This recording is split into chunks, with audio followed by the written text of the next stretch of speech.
Okay, well, welcome everybody on this cold and rainy afternoon. My name is David Goodhart, and I work here running the demography unit. I'm standing in for Dean, the director, who has at the last minute been unable to stand here. But there is a certain logic to me being here because the Goodhart family seems to have a monopoly on chairing Paul Tucker book events. My Uncle Charles is chairing a similar event at the LSE at the end of May. So if you really like this one, you can go to another one in 3 weeks' time. Anyway, just to very briefly introduce everybody. Sir Paul Tucker, you obviously will all know, former Deputy Governor and author of the book that we're discussing, Unelected Power, The Quest for Legitimacy in Central Banking and the Regulatory State. And to Sir Paul's right is Sebastian Mallaby, who is a well-known journalist and author, most recently of biography of Alan Greenspan. The World's Banker, yeah. That is the most recent one, yeah. That's another one. And to Sebastian's right, Dr. Christopher Bickerton, who's a reader in modern European politics at Cambridge.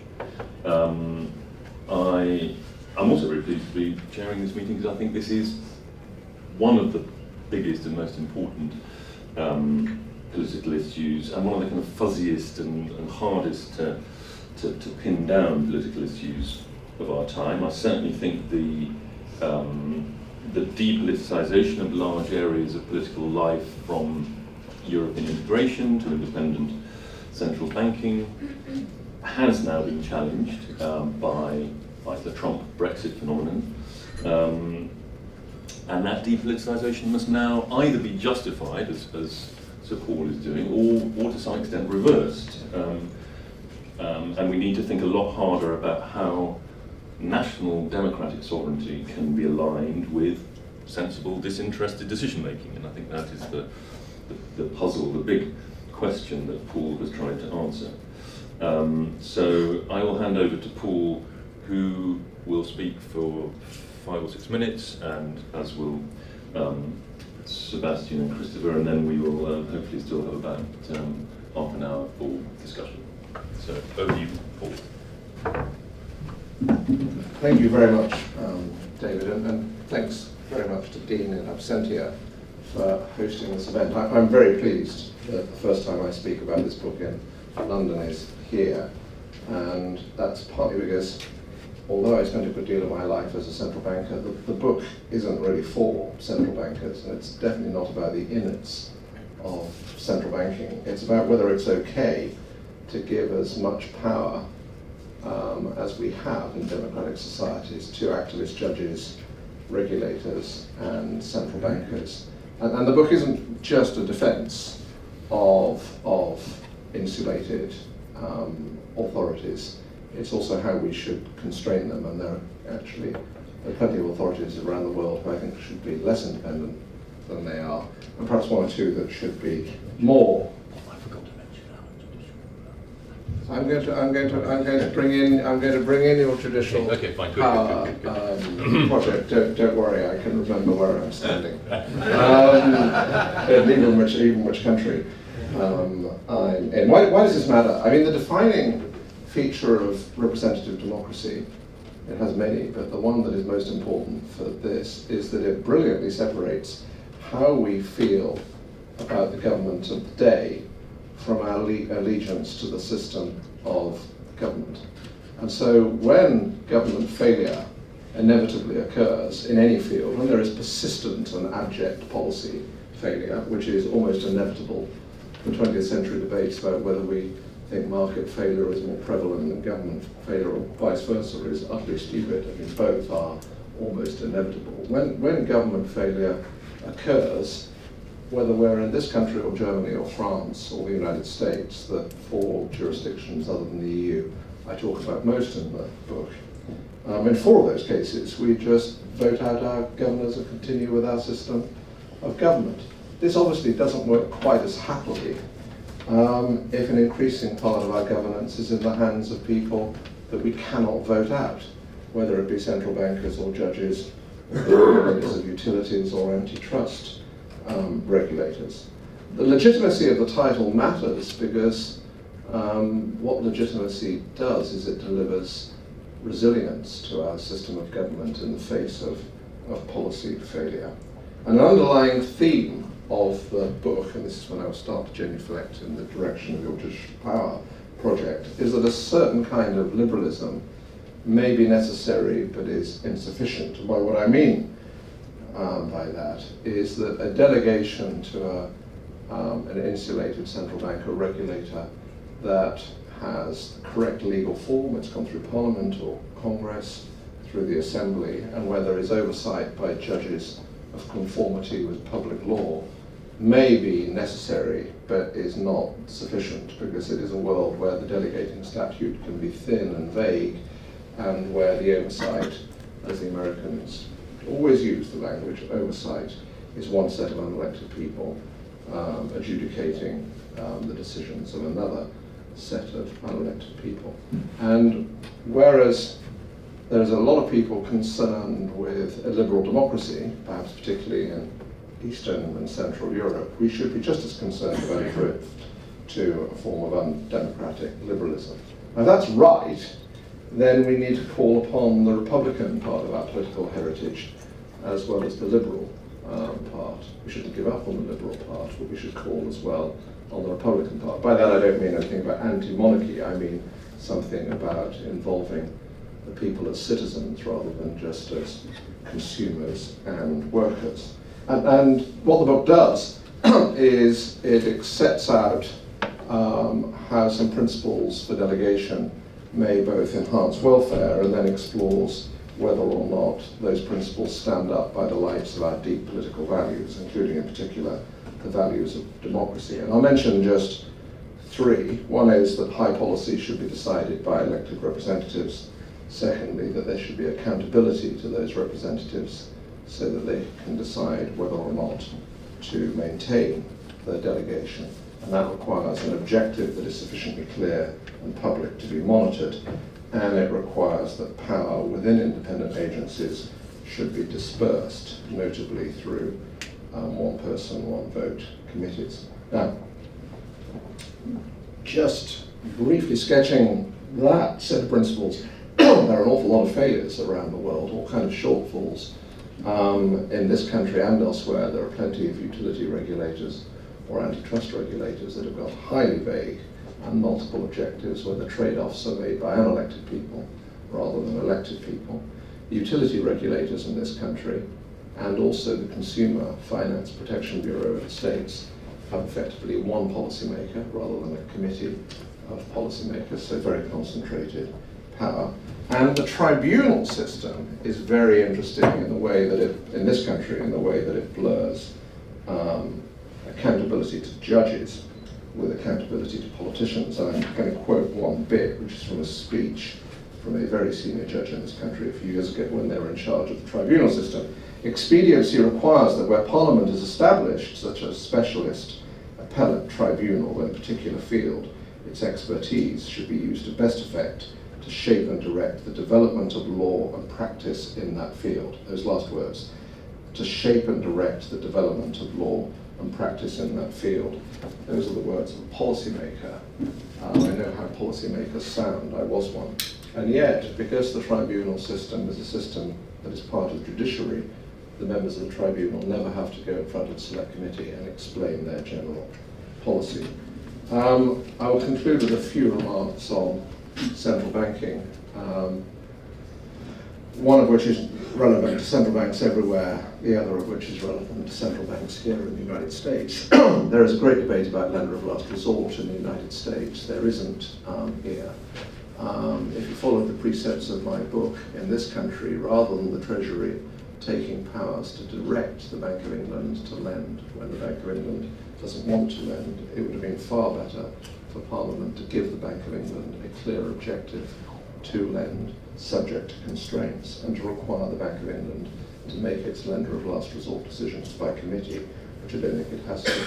The other and this opens up a very awkward territory, is it suits, in our democratic societies, it now seems to suit elected policymakers, whether in Congress or in our Parliament, to sit on their hands and not use fiscal measures of any kind, knowing that the central bank will have to reinvent themselves and go to the very edges of their power in order to revive the economy and produce stability. This is a world where the central bank is forced by legal mandate to move into the space vacated by elected fiscal policymakers. There's something kind of slightly wrong about that. Thank you. Thank you very much, Paul. Sebastian, do you want to go next? Sure. So I'll just sit here and hold forth, I think. Paul is a big thinker. He's written a big book about a big subject, and a very important one. Clearly, in his phrase, we have a problem not only of liberal democracy, but of undemocratic liberalism. I think that's a phrase that he uses. His Harvard colleague, Yasha Monk, recently used in his book on a sort of related subject. And another phrase to capture what we're talking about here is this one that Paul has, regulation without representation. A lot of power is concentrated in the hands of technocratic regulators. They were not elected, so on what basis are they legitimate?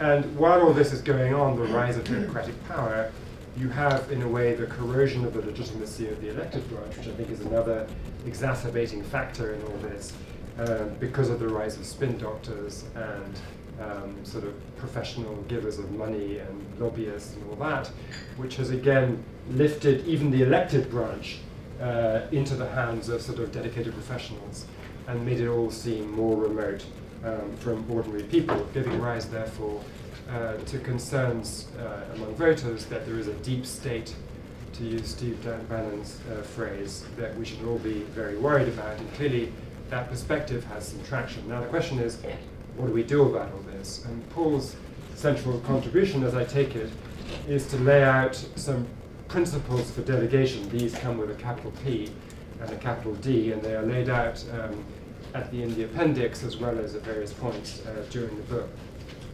And the idea is that these principles for how you delegate power to technocrats allow you to combine what I think you call a Hamiltonian drive for efficiency, a Madisonian appreciation of checks and balances, and a Jeffersonian insistence on the will of the people and respecting it. So, here we have the richness of the framing of the issue. And I think that's a great service to grapple with this stuff and force us all to think about it. I say, though, that the question is whether these principles, how much solution do we really get out of it when they are applied to the real world? And if Paul's appendix is 4 pages of dense principles, so I'm going to be rather crude if I extract a couple of examples, but nonetheless, one is that you say that technocrats should really only do the jobs that elected politicians cannot credibly take on. So this seems like a clear and wise principle. When politicians who are elected and therefore more legitimate can make a decision, they should make it.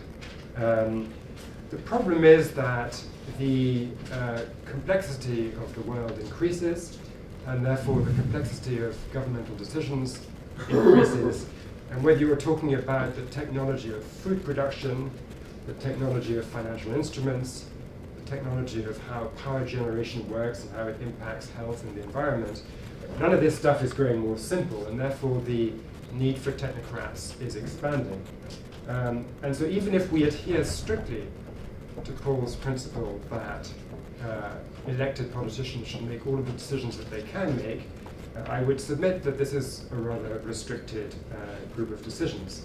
And therefore, we're going to be left with technocrats, even if we observe the principle. And we'll have not only a constant amount of technocratic decision making, I expect it's going to expand, even if it's unpopular. If I take another of Paul's principles, and again, I apologize, I'm no doubt simplifying what you're saying, but the idea that technocrats should only act within a sphere, within clear limits, that the politicians have laid out is clearly a good one in principle. I mean, you know, the elected politicians make a decision that we want price stability, and they tell the central bank to go do it. Elected politicians want to have a particular military result, and the technocratic military leaders figure out the means to achieve that end. This is clearly right in principle. The problem is that it's very hard ex ante for the elected politicians to delineate sort of the scope of the technocratic freedom. I'll take one example, which I think you also discuss in your book, which is the 2008 financial crisis. This required central banks to face a choice. Either they stretched the boundaries of the normal tools that they used, or they didn't. If they did not stretch them, if they did not do QE, and if they did not sort of improvise on the hoof, they would have failed to bring stability to the system, and their credibility as technocrats would have been tarnished because they had failed. On the other hand, if they do stretch the normal understanding of what they're supposed to do, if they go beyond precedent, if they go beyond the letter of what they've been allowed to do, they run into the other kind of threat to their legitimacy, which is that they are overstepping what they were explicitly told that they were allowed to do. So it seems to me that there's a danger in either way, and the point is that it's hard to say ahead of time what is a technocratic decision and what is a technical one. I'll give one more, what is a political one. I'll give one more example of this. Just from last week in the US, Scott Pruitt, the administrator of the Environmental Protection Agency, has laid down that medical studies relying on so-called secret science, that is, data that cannot be published, will not be permissible as the basis for EPA decisions on regulation. Now, the problem is that all medical studies rely on personal medical data that are necessarily private. They cannot be published. So when the EPA originally made the decision to use medical studies to discover what might be the medical effects of a given type of environmental provision, they were just doing what seemed technocratically commonsensical. Of course you use these studies because all of the medical studies have to anonymize the patients. But in the view of the critics of the environmental movement, this is all secret science, and this is an attack that's being mounted to delegitimize the EPA, and Scott Pruitt has bought into it. And so what seemed like a technocratic ruling has actually become a political one. So again, the point is that ex ante, it's very hard to know where to draw that line between a properly political decision and a technocratic one. I'm going to skip ahead a little bit in the interest of time, but I want to just conclude, is that right? Yeah, with one general observation, which is I think, you know, maybe we have to broaden the debate slightly and say that the solution to technocratic power, the way to kind of contain and legitimize it, is maybe not just more rather legalistic and technocratic rule drawing. In other words, if the problem is that ordinary voters have a suspicion that elites are using technocratic lingo to get away with stuff, adding more technocratic provisions and more precise technocratic provisions may be part of the answer, but it's unlikely to be the whole one. To really legitimize technocracy, technocracy has to be seen to deliver results that are good for ordinary people. And so things like redistribution of wealth become part of the debate about how you legitimize technocrats. And I'd add just one last thing, which comes out of the book that I wrote and that David forgot the name of, which is actually called The Man Who Knew, and it's a biography of Alan Greenspan. And the point that emerges from that is that Alan Greenspan, who was the ultimate technocrat, the ultimate politically empowered guru, got that way because he turned out actually to be a masterful Machiavellian political operator. And he knew all the tricks of leaking to journalists, going to Congress to get something blocked that he didn't want, pretending that he believed something but actually undermining the person he pretended to agree with.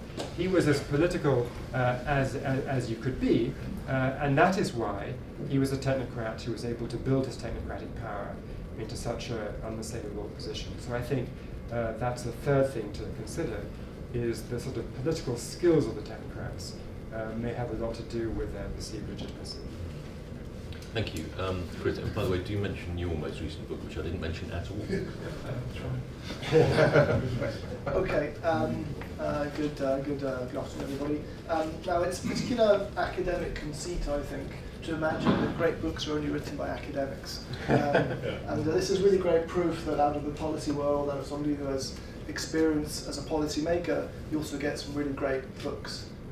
So we're just touching the surface, I think, of the book today here. I recommend people to go at the back and get a copy and have a good look at what is quite a dense, quite a challenging, and quite an elaborate argument. We certainly won't do justice to it today. Let me say three remarks, three points, and I'll try and be as brief as possible so that we can get a bit of discussion going. The first one is about specifying the nature of the problem. And Unelected Power, I think, is a great title. But we have to be clear about what the problem is, because it's easy to caricature, and it's also easy to exaggerate. Paul makes the very good point that it's easy to underestimate the power of the administrative state, which I think is true, but it's also easy to exaggerate it. Now, the shadow of Plato is all over this discussion.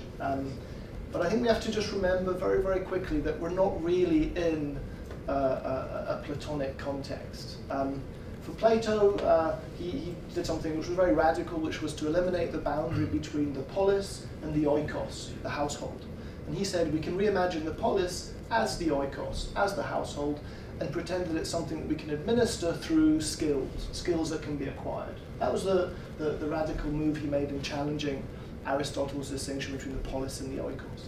So for Plato, it's about eliminating this idea of democratic control and having these philosopher kings rule, over our lives. Now, I think it's pretty clear that today that is not the challenge that we face. If you look at the numbers of technocratic governments that have existed in recent decades, you have, certainly in a Western European context, virtually none. We've talked about this recently because of Greece and Italy. If you take those away, the only ones you have are really Bulgaria, where there is some basis for claiming that it's a technocratic government. But generally, we don't have the replacement of democracy with technocratic rule. So as Sebastian said, it's really a complex question of establishing boundaries. How to establish what domain should be regulated by technocratic means, and what domain is the subject of political decision-making that is accountable to people and led by elected representatives. So it's a question of boundaries. Now, when you start to get to boundaries, it becomes much more difficult. Okay? So I have a comment for Paul, and I'd be interested to know what you make of this. You set out your criteria for whether independent agencies should rule a policy area or not. Now, these are quite elaborate and they're quite complex, but you have a very important proviso, which is one that I thoroughly agree with. You say societies must choose where to draw the line. I think that's an important part of your argument, which makes it, I think, not a technocratic defense of unelected power. It's more than that. However, to say society should draw the line, I would really push you on how. How can societies draw the line? What do you mean exactly by that?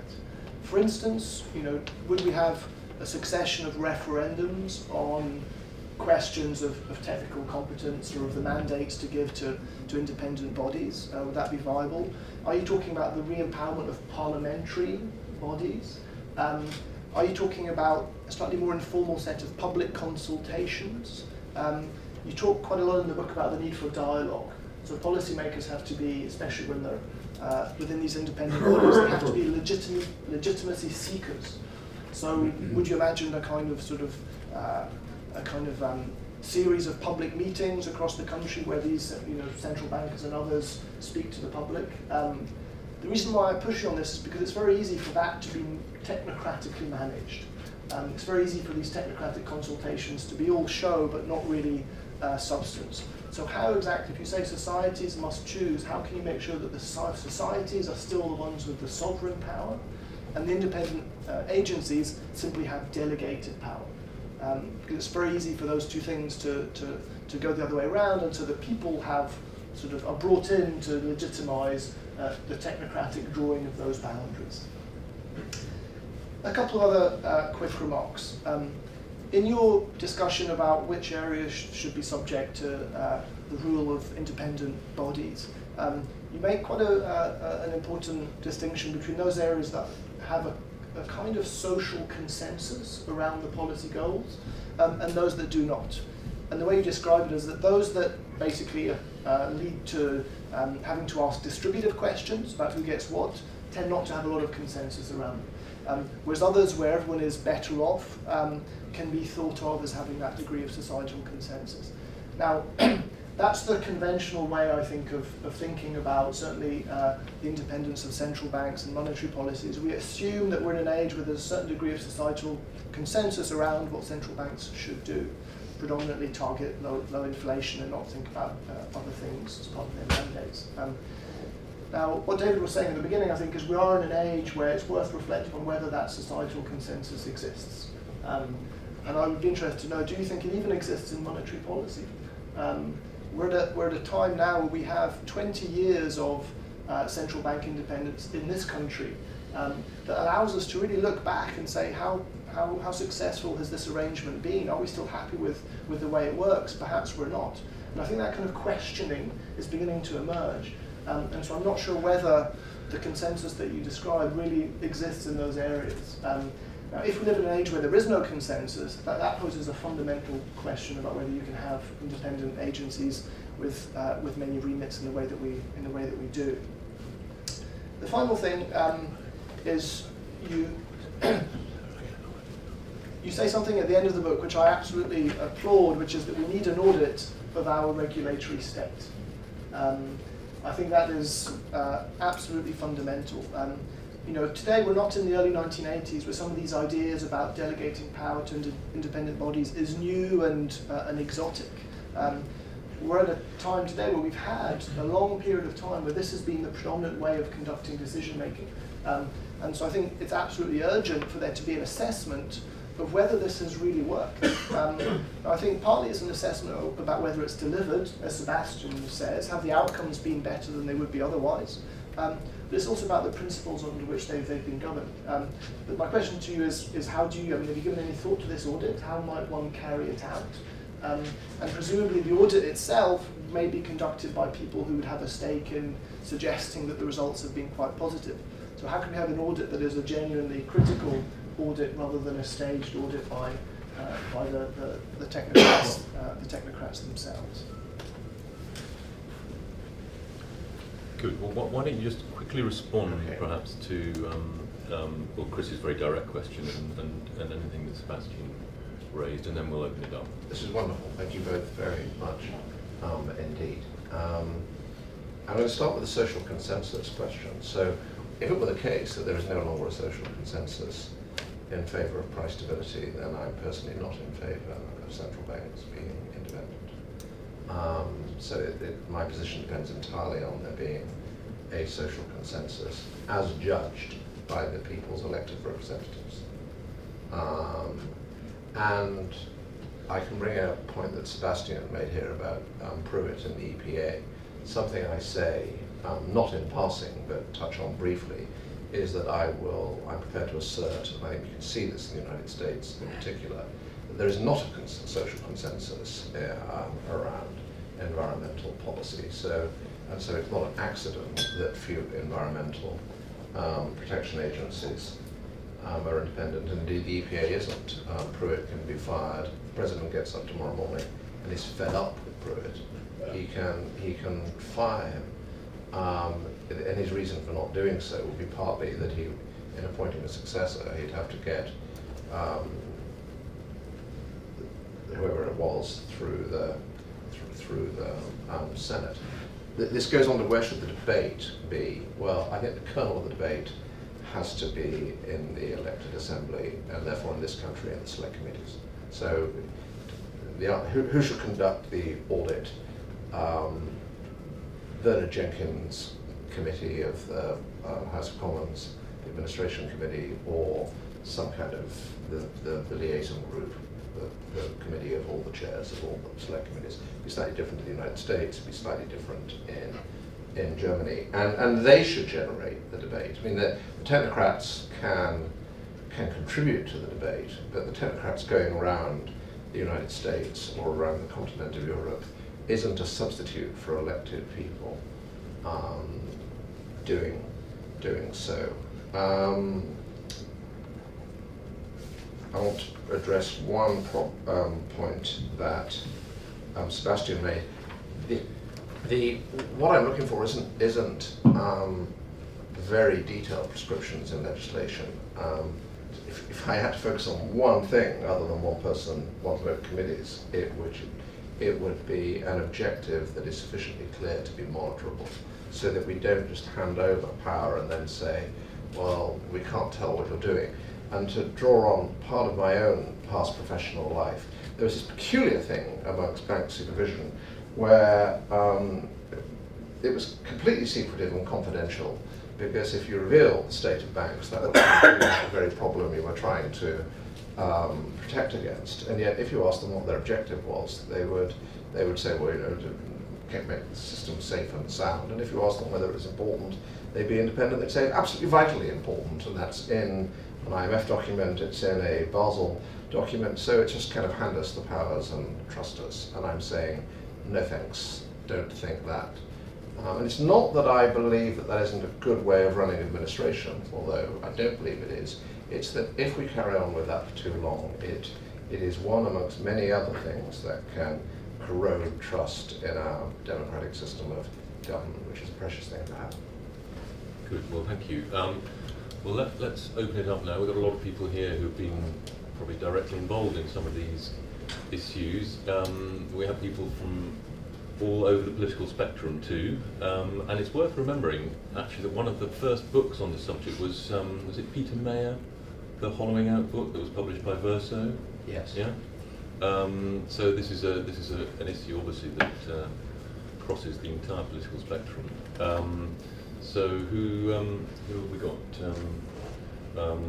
Jonathan, yeah. Can people say who they are, Yeah. even though I probably know who they are? You're being rewarded for Yeah, it's Jonathan Hoffman. I worked for the Bank of England until 30 years ago. And when I was at the bank, the accepted wisdom, unarguably, was that central banks should have been independent. And I think when I was there, the Bank of England was made independent, or maybe shortly after. And the fact is, there is a body of economic literature which says that to get inflation down and keep it down, it's better to be independent. Now, I appreciate that we now have low inflation, but aren't we talking about a kind of luxury problem? We have low inflation, so we can start talking about whether, central banks should have a degree of more democratic accountability. But the fact is that inflation has got down, and the credit is to the central banks for getting it down. If you were designing a central bank for a new country, new market economy, let's call it North Korea, you certainly would specify the central bank had to be independent.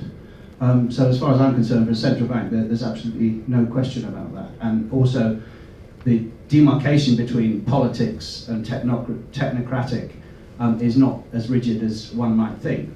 Technocrats are all the time making decisions which one would call political.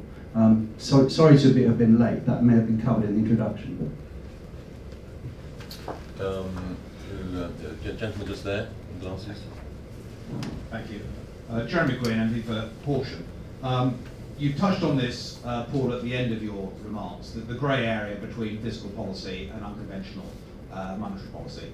Clearly, in the height of the financial crisis, we resorted to QE, probably I assume the biggest single policy decision made during that period, the implications of which are very substantial. And just two questions. Firstly, huge amount of money, huge commitment, partly practical but partly also psychological. If that decision had been taken by democratically elected individuals rather than technocrats, or was seen to be taken by the democratically elected officials rather than technocrats, would that have undermined the policy itself and its impact on the markets? And secondly, if you were to vest such enormous power, such a huge tool in the hands of elected officials only, and I have been both an elected and an unelected official, do you feel, how comfortable would you be about that kind of power being wielded on an unfettered basis when there is little understanding of the impact of queuing. Another quick one right at the back, and then. Okay. Yes, I was wondering if the speakers detect. Oh, sorry, my name's Mark London. I was wondering if the speakers detect a distinction between an Anglosphere conception of democracy and a more central Southern European conception, which is more Hegelian, which is more suspicious of the democratic process and which seeks to give civil servants a much more politically activist role in the life of the state. And to some extent, were the debates around Brexit really tapping into that very fundamental division over what is politics? Great. Good questions. You want to go first? Yeah, I'm going to start with the last question, if I may. So there's about 3/4 of the way through the book, I pause and say, so is it a mirage that we have common values of democracy across France, Germany, the United Kingdom, and the United States? And I argue not, but I think it is a serious question. And I will I'll say just one thing about this, because this is probably too rich a debate for this morning. There is a very interesting feature of the German constitution. So most modern constitutions make no provision for the administrative state at all. The German constitution, when it was written, does, and it makes absolutely clear that the administrative state shall be under the day-to-day control of ministers. There shall be no such thing as independent agencies. The Bundesbank is accepted from that by the Maastricht Treaty. The question is whether that legal norm is borne out on the ground. Is it actually the fact? My experience of BaFin, the financial regulator, is that it was de facto independent, and that the ministers in the finance ministry and their staff did not exercise either of the two kinds of ministerial control that the basic law provides for. So these issues run deep. I'll say one other thing about France. I would say that of the major democracies, the country that seems to have had the richest debate about these things in recent years is France. Both the Senate and the Constitutional Court and the Conseil d'Etat, which is a strike against dicey that I hadn't expected to encounter. To Jonathan's question, I'm not going to respond in central banking. I'm going to give the example of antitrust. So it would be, I think people would speak with just as much conviction as how important it is that antitrust mergers policy, anti-cartel policy should be in the hands not of elected politicians who can steer according to whichever constituency or interest group they are supporting. But how about this? So the biggest change in antitrust policy in our adult lifetimes, perhaps probably in our lifetimes, is the shift from the Harvard School to the Chicago School doctrine through the late 60s, 70s and into the 80s, associated with Judge Bork. And this was, rather than having bright lines, if you have more than X% market share, it is per se illegal. Instead, you should do an economic analysis of a particular proposal. If it is most likely to push up output and push down prices, and therefore improve consumer welfare, it's good. And my interest in that is not whether that is good economics or bad economics. It's pretty good economics. It's that was decided by the courts without any debate in Congress whatsoever. It wasn't really even led by the FTC or by the Department of Justice. This was decided by unelected judges. And given, if you then think about where antitrust policy was after the Second World War, which was that concentrated, particularly amongst the order liberals in Germany, that concentrations of economic power could lead to concentrations of political power, and that might be something you want to guard against. It turns out that choosing what the objectives of antitrust policy are is a very, very big deal, which is why the Stigler Center, named after Mr. Stigler, is revisiting these issues in Chicago now. So it does matter who makes these decisions that affect our lives. And the third one,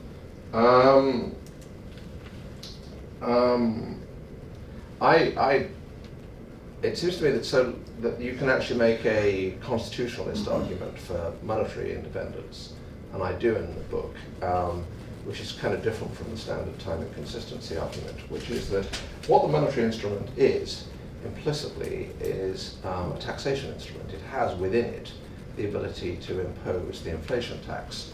That is not something, you would want that, you do not want that in the hands of the elected executive running for re-election. You want it either in a committee of Parliament or in some commodity standard, and I don't believe our societies are prepared to see the fluctuations in output and jobs that constrains, or constrained technocrats. So I think one can make a perfectly good, a rather profound constitutionalist argument for an independent monetary authority that flows from the deep values of the separation of powers rather than the standard arguments. Joe, should we take a few more questions and then we'll bring you two in later on? Yeah. Kwasi? Thank you. My name is Kwasi Kwarteng. I'm a Conservative Member of Parliament for Spelthorne. And I noticed there aren't actually that many MPs here, which is interesting. And actually it follows, my question really follows to this. Let's speak hypothetically. I don't want to bring in countries or bring in anyone like that. But one could argue that the reason why these technocrats or unelected people have got more and more power is simply because the elected officials don't want to exercise power.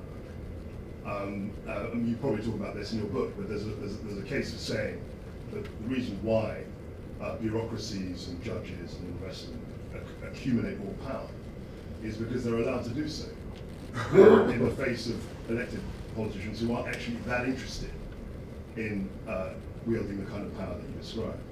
And actually that was very much, I mean I put it in a fancy way, but that was very much what Trump was saying. He was saying these politicians don't do anything. They run for office, they want to be in office, but they don't actually know what they want to do when they get there. And that's a much more fundamental problem, because I'm not sure how, if a politician doesn't want to exercise power, how you create the institutions to make them exercise power, or resist, rather, the encroachments of other bodies who are wielding power. Another on the home team. Warwick Policy Exchange. My question, I have two questions that relate, and they relate very neatly to Kwasi's question, is to what extent do you think when legislatures actually set the terms for the independent central bank, my main focus is monetary policy of the central banks, to what extent do you think that the oversight, the interrogation, the stimulating of the debate that you might expect from legislators like Kwasi gets put off both by the central banks and by their sponsoring departments within the executive? So the US Treasury Department, the Treasury here, I don't think they fall around with joy when someone begins to actually ask fundamental questions, but what should the target be for the central bank? What should be the criterion we use to inform setting that target? And the other separate question, but in a slightly different way, is I'm conscious that particularly in the United States, since the crisis, much of the discretion that the Federal Reserve would have in managing day-to-day liquidity problems within banks seems to have been constrained. And if you read Geithner's memoirs and Bernanke's memoirs, they're very concerned that when everyday things come along in the future that would have been able to be quietly managed, it's much harder to quietly manage things in the future. And so that's an important example of the way in which central bank operations are going to be effectively constrained in a way we may not want them to be constrained. I just want to ask a quick question too. I'm going to butt in here. I mean, we haven't. No one's really mentioned Brexit so far, but I think Brexit does sort of hang over this debate, both in the sense that a sense of disenfranchisement, perhaps partly derived from the growth of the technocratic state, will lay behind, the motivation behind the Brexit vote. That the feeling often expressed that, well, they're all the same, what's the point in voting, was perhaps particularly a view held by people who voted for Brexit. And so many things had been taken out of the democratic contest, like immigration, monetary policy, regional policy, and so on. That there was some justice in that. What's the point in voting? Because of the constraints on the system that my interests cannot be represented unless we challenge the whole system. And that is the problem in a way with too much technocracy. People then want to overturn the whole apple cart if they feel they're not having an impact. But we also might soon, in the next few years, have a very interesting experiment with returned sovereignty and what we do with it. Do we bring it back and then hand it on to technocrats, or do we? And regional policy will actually be a very interesting example. Regional policy used to be subject to some of the most egregious political bias. The kinds of, building of the Humber Bridge, wasn't it, and things like, the way in which regional policy was hugely distorted by the wrong kind of short-term political considerations. And yet, if we are going to bring that back, this may be absolutely a classic case for some kind of parliamentary committee. So you don't give it to the executive, but you give it to the legislature. Anyway, I've butted in enough now. But yeah, why don't I say something about Kwase's question and Warwick's question, and then I'm going to defer on Brexit. First of all, Kwase, thank you very much for coming. In a sense, the key audience for my book are elected politicians. I mean, not just in this country, but elsewhere. In fact, there's another event in late May, and the host said, should we invite, and then a list of economists, and I said, no, please invite MPs and political journalists. So in the United States, it's not too much of an exaggeration to say that the marginal lawmaker is an unelected judge or an unelected regulator, people like me, and it is exactly to do with incentives. That somehow, a point I make about the American system, it's less true here. Economists have talked over the last 25, 30 years about the vital importance of incentive compatibility. But actually we need incentive values compatibility. It's not obvious that America can now get to a position where the incentives of legislators to legislate and make the law, the big laws, high policy, are sufficiently strong, and that's at odds with the values of the Constitution. The only way back, I think, is to have the debate so that it becomes a political norm. You can't write down a list of criteria or legislate it. You have to get back to a world in which citizens look to you, the people that we elect, to do the heavy lifting. And you're central to that, but others can help. And my book is a sense addressed to that debate from one particular point of view. Warwick's question is really, two parts. First is, in the preface I say that the book in a sense started while I was in the Bank of England over many years, thinking about why was it that George Blunden, Eddie George, Mervyn King had reservations about independence. Jonathan said that we were very keen on independence. Well, I was Chief of Staff, or Private Secretary as we call it here, to the governor in the late 80s. There were lots of reservations about independence. I can remember a very prominent Tory politician who was a candidate in the election to succeed Margaret Thatcher as leader of the Tory party, calling, this is in a footnote in the book, calling Robin Lee Pemberton and saying, "Oh, Robin, I'm on my way to bed. I'm going to call for the independence of the Bank of England." And the governor said, "I'd rather you didn't." Why is that? Time not right.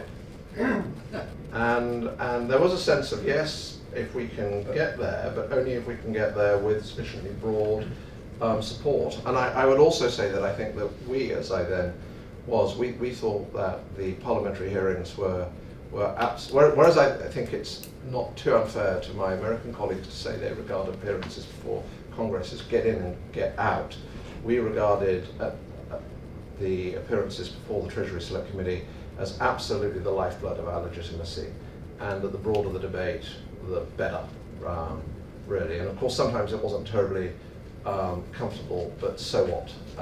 You're unelected, you've been given power, and you want broad debate about that power in order to sustain it or remove it.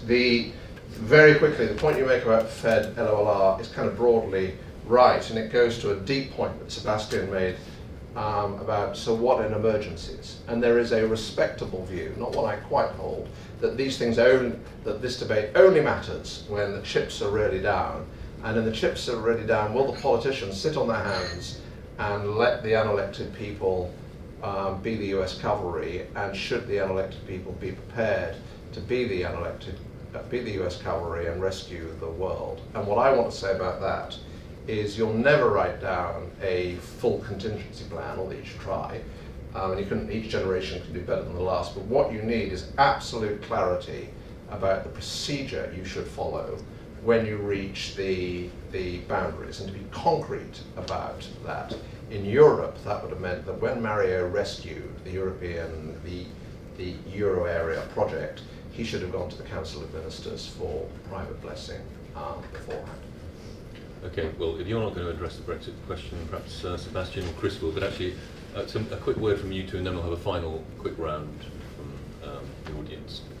Well, I was not going to address Brexit, but I was going to pick up on Paul's last point, which is about the crisis and central banks. I mean, it's obvious that in a really big crisis, the elected politicians turn to the cavalry from the central bank. So that's what's happened in 2008, and it's a good thing. If you take the US case, the first time the Congress voted on what was called TARP, the emergency bailout, they actually didn't pass it. And then they had to come back about a week later, and then they did pass it. But then it takes a long time for the money actually to be rolled out. So as a crisis response mechanism, both Congress as a political institution and the fiscal tool generally as an economic weapon were completely inadequate. And so it all came down to the much faster decision-making apparatus of the Fed. But even if you look at less acute crises, take the 1987 stock market crash, which happened right at the start of Alan Greenspan's tenure. There was total panic, even with a crash that actually was pretty much over in a week and left no dent on the macroeconomy. There was panic that Greenspan was out of town, and I reconstruct this in some detail because it's an amusing story about, oh my goodness, he's in Texas, he has to fly back, we'll send in the Air Force to get him out of there. I mean, so the level of instinctive turning towards the technocratic expert. Take the Mexico crisis in '95, the Asian crisis in '97. Again, there was an iconic Time magazine cover. Crisis resolution by the United States is supposed to be run by the US Treasury. Well, on the cover of Time magazine, when it said the Committee to Save the World, there was the Treasury Secretary Bob Rubin and the Deputy Secretary Larry Summers, rather small, and in between a huge figure of Alan Greenspan, who was evidently being portrayed as the top person on that committee, even though the Fed technically had no particular role in extending bailout authority. So I think this is a very ingrained thing. You want to come back, Sarah? Well, I think these picture things are tremendously important. When Northern Rock failed, the picture after the run on Northern Rock, the picture on the front of the British edition of The Economist, only the British edition, was a photograph of Mervyn under the bank that failed, capital B, even though the Bank of England had no regulatory responsibility at all at the time. And the best case for the Bank of England being involved again in supervision is, well, it can't help it when things go really wrong. And actually photographs and the way that media leads with photographs do deliver very important messages. I completely agree with you about that. A quick one, Chris, and then a very quick final set of questions. Sure. Two very quick points. One is that I think Brexit does open up these questions in an important way. I mean, Brexit is the test, I suppose, of some of what we've been talking about so far. On the one hand, you can say that the Brexit vote is a reaction against the excesses of technocratic rule and an attempt to show that our political class has to respond, a sort of a kick in the in the backside to our political class. And so the question of technocracy versus politics is one about whether people are willing to exercise power or not. It's a failure of the will. Right? On the other hand, Brexit also suggests that there is a deep set of interdependencies across our societies that make an important degree of technocratic rule inevitable. And so post-Brexit, there will not be a huge amount of change because the place for technocrats comes from the complex interdependencies of our societies. So it's not a question of will or a failure of a will, it's actually a product of the way our societies have developed. Now, I think that remains to be seen, and that's what we're going to see over the next two or three years. One final quick comment is the question about QE and and the Bank of England and MPs, I think, is really interesting. I know, counterfactual history has become extremely popular, and it's quite difficult to think through this, but would QE as a policy have been something that could have emerged out of some sort of debate amongst elected representatives about what the right response should be? Because there is a profound difference between elected representatives and unelected power, which is that elected representatives always have to think, how can we sell this? How can we sell this policy to people who are going to be the direct objects of it? And I think that's something which is not always the most pressing question in an unelected forum, where the real issue is usually what's the right thing to do in terms of some kind of intellectual framework. So my hunch is that in a counterfactual sense, QE could have never been the product of a sustained deliberation within Westminster on the question of how to respond to the financial crisis. Good. Yeah, just a couple more. I barged in front of you. You've been waiting patiently. Phil Aldrich at the Times. We mentioned that the politicians kind of stood back during the crisis, which forced the central bank to step up, as it were. And obviously, I wondered whether you thought the bank had been forced to overstep, which is what some of the politician critics of the central bank have done, and what the central banks need to do to recover their credibility in this instance from politicians who are slightly on the sidelines. Graham? Graham Budget Policy Exchange. Can I ask a wider answer to a question that Chris Bickerton asked earlier, which is, do you think monetary policy would have been very different in the UK over the last 2 decades had the Bank of England not been independent? And in particular, to take the point that the last point that Chris made, could QE really have emerged in the form in which it did emerge again had the bank not been independent? Final one, anybody? Oh, right. And then... David Robbins, I work for a company called POLIS, Thomas Watson. I'm just interested in the boundary between decisions which are delegated to technocrats and the reaction through other policies of democratically elected policymakers. So in the case of QE and monetary policy, we've had Bank of England decisions which have distributional consequences. The bank's line has basically been, well, it's not really our job to think about that, it's Parliament's job to respond if it wants to. You had Andy Haldane going to speak the other week that said QE has increased wealth by a similar percentage across household distribution, but obviously if you start with a very low amount of wealth, that percentage isn't much good to you in cash terms. If you start with a high amount of wealth, it's good to you in cash terms. But the bank's line is, we're acting in pursuit of our mandate, we don't have to think about that. But then the elected politicians aren't responding to it and saying, well, because the bank's decisions have had these effects, we need to do other things differently than we might have otherwise have done. Good. Okay. Well, final words from everybody. Why don't you come last? Okay. Do you have final words? If you don't, then no need to force one. I think in a way the whole emergence of monetary policy as the dominant mechanism for managing economic cycles, as opposed to fiscal policy, speaks to this debate. It turns out that the technicians are just much better at it. And when, after enormous argument in the United States about we need to revive the fiscal tool as a second branch of macro management, and finally the Congress responds and you get the tax cut of late last year, it's just completely ridiculous in its timing. I mean, it's just off, it's 180 degrees wrong. So I see no prospect of fixing the core problem, which is when it's a technical issue, the technocrats, guess what, are just much better. And so, therefore, I think the legitimacy of the technocrats has to be delivered not just according to intelligent procedural fixes to when they have power and when they don't. They're going to have a lot of power. Their legitimacy has to come from whether they are A, delivering good results for most people, and B, whether they can sell that. And that's where the political nature of technocrats comes in, their ability. I think the successful central bank chiefs whether I would say Mark Carney, Mario Draghi certainly, and certainly Alan Greenspan, they were also very skilled politicians. So I agree. So I think when you talk about being skilled politicians, I think of Eddie George. So Eddie George navigated politics in order to stay out of it. But you shouldn't navigate politics in order to move into it.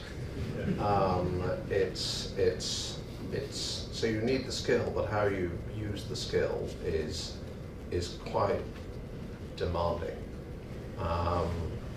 Your description of the likelihood of fiscal policy being revived in the United States must be right, but that makes it all the more urgent that central bankers tell the world that they can't solve every problem, because it's very likely that when the next recession comes, they won't have as much ammunition as they had in beginning of 2009. It's worth remembering in this audience that the QE policy as a strategy was agreed between the Bank of England and the Prime Minister, and there was an exchange of letters between the then Chancellor and the then Governor, recognising that you're blurring the boundaries with fiscal policy. And it's my position is that it's kind of, there are some absolute limits, like picking winners, I think should be completely off beyond bounds.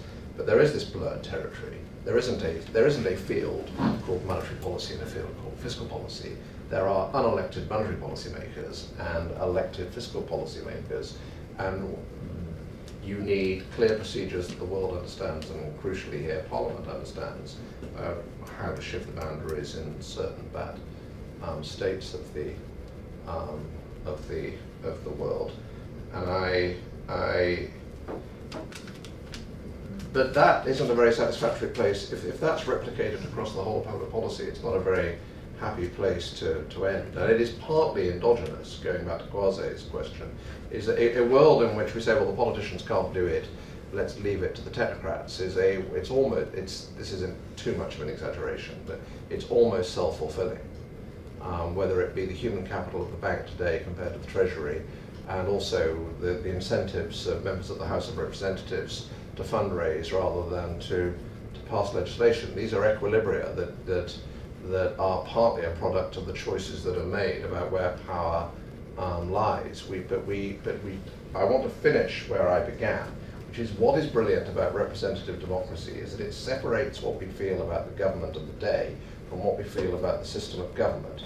And that is just less true when loads of the decisions that affect real people at home are taken by people that they can't vote out.